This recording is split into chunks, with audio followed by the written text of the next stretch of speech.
Ja, jaz skoraj da ne moram komentirati. On ima svobodno izbiro, vsak, kdo odstopi, ne glede na razlog, se državni zbor samo seznani s tem. Mislim pa, da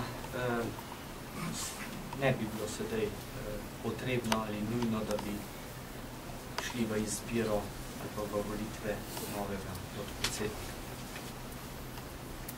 Ste že dobili odstopno izjavo?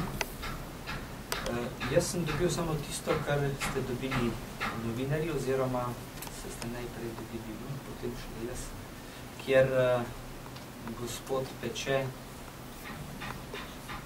nekoliko nejasno pove, oziroma pove, da vkolikor se ne bom opravičil, naj bi on potem odstopil, nimam sicer tukaj njegovega dopisa, to ga imate vi.